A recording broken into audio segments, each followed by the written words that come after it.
একটি প্রশ্ন আমরা আপনার থেকে জানবো যে আমরা অনেক সময় দেখি যে ইউটিউব চ্যানেলে বা ফেসবুকে কোনো পোস্টার কিংবা কোনো কন্টেন্ট তৈরি করার ক্ষেত্রে যাদের খুব বেশি ফ্যান ফলোয়ার থাকে, ইসলামিক স্কলার কিংবা এরকম সাধারণ যাদের খুব বেশি পপুলার, তাদের ছবি ব্যবহার করে, অথচ এই ছবি সংক্রান্ত কোনো বিষয়ই তার ওই কন্টেন্টের ভিতরে নেই। এটা হতে পারে টেলিভিশন চ্যানেল লোগোর ক্ষেত্রে, হতে পারে কোনো ব্যক্তির বিশেষের ক্ষেত্রে, কোনো ইসলামিক স্কলারের কোনো ছবির ক্ষেত্রে। এরকম যারা করে ভিউ বেশি বানানোর চেষ্টা করে, ইনকাম বেশি আনার চেষ্টা করে, এটি আসলে কেমন অপরাধ? আসলে ইউটিউবের মাধ্যমে যে ইনকামটা হয় সেটা নিয়ে তো অনেক কথা আছে, আমি শুধু বলবো, কিন্তু এই জায়গাটুকু বলি। অর্থাৎ হালাল হারামের সমস্ত জায়গাগুলো বাদ দিয়ে আমি এই জায়গা যদি কেন্দ্র করে বলি, অর্থাৎ এটা সুস্পষ্ট প্রতারণা। অর্থাৎ যিনি যেই কথা বলেন নাই তার নামে একটা থাম্বনেল তৈরি করা হলো, তার নামে একটা ছবি চমৎকার দেওয়া হলো, একটা চটকদার ছবি দিল, মানুষ যাতে করে সেখানে ঢুকার পরে পারলো না, এরপর তাকে গালিগালাজ করে কি করলো। কিন্তু এর মধ্যে তার লাভ হলো, তার ওই পেজের মধ্যে মানুষ নক করার কারণে তারটা শো করলো এবং সে ইনকাম করলো। এক নাম্বার সে প্রতারণা করলো, এই প্রতারণার মাধ্যমে যে ইনকামটা তার আসলো এটা সম্পূর্ণ হারাম।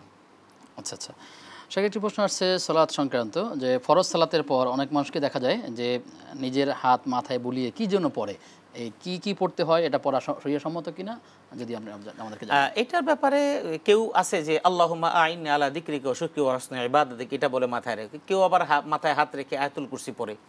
এটা কিন্তু আসলে রাসূলুল্লাহ সাল্লাল্লাহু আলাইহি ওয়াসাল্লাম ফরজ নামাজের পরে সালাম ফিরানোর পরে যে দোয়াগুলো হাদিস সম্মত আছে সেখানে মাথায় হাত রেখে পড়ার মতো এরকম কোনো কিছু বর্ণনা নেই। তবে কিছু কিছু ওলামায়ে কেরাম ওই আল্লাহুম্মা আইন্নি আলা যিকরিকা ওয়া শুকরিকা ওয়া হুসনি ইবাদাতিক এটা অনেক সময় মাথায় হাত রেখে পড়েন, ওইভাবেই এটা প্রচলিত হয়েছে।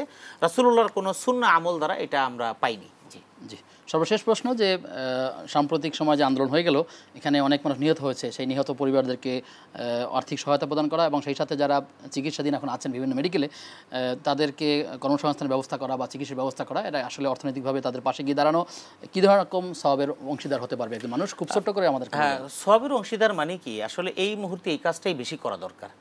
আমাদের সমাজে আমরা তো শো অফ বেশি করি, মানুষ দেখুক এটা করি, কিন্তু আসলে নির্মমভাবে যে সমস্ত আমি টেলিভিশনে দেখেছি, আপনারা দেখেছেন এবং আমাদের ভাইয়েরা তো গেলে দেখাচ্ছেন, অর্থাৎ দশম শ্রেণী, ইন্টারমিডিয়েট, সেকেন্ড ইয়ার এরকম বয়সী, অনার্স পড়ে এরকম কিছু ছেলেরা যাদের পা হারিয়ে গেছে, শিশুরাও তো হারিয়েছে, অনেকে মারা গেছে, অনেকের চোখ হারিয়ে গেছে।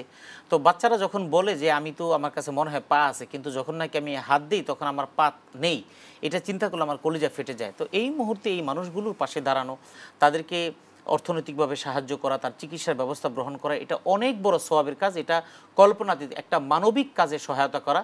এখন আমরা সবাই মসজিদে দেওয়া সওয়াব মনে করি, মাদ্রাসায় দেওয়া সওয়াব মনে করি। আসলে মসজিদে তো আজও কালক দিবে এবং মসজিদে দেওয়ার মতো দরকার, ঠিক আছে, কিন্তু মসজিদগুলো এস্টাবলিশ, কিন্তু এই মানুষগুলো তো আর হবে না।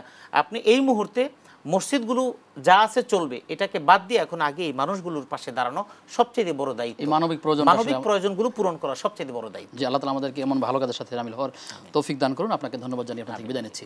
প্রিয় দর্শক, আপনারা দেখছিলেন ইসলামী জীবন ও জিজ্ঞাসা। আমরা আলোচনা করছিলাম মুসলিম উম্মার ঐক্য এবং সমস্যা সম্ভাবনা। আল্লাহ তাআলা আমাদেরকে মুসলিম উম্মার ঐক্য নিয়ে কাজ করার তৌফিক দান করুন এবং বৃহৎ স্বার্থে এক হওয়ার মতো তৌফিক দান করুন। আগামী অনুষ্ঠান দেখবার আমন্ত্রণ জানিয়ে আজকের মধ্যে এখানে বিদায় নিচ্ছি। আসসালামু আলাইকুম ওয়া রাহমাতুল্লাহি ওয়া বারাকাতুহু।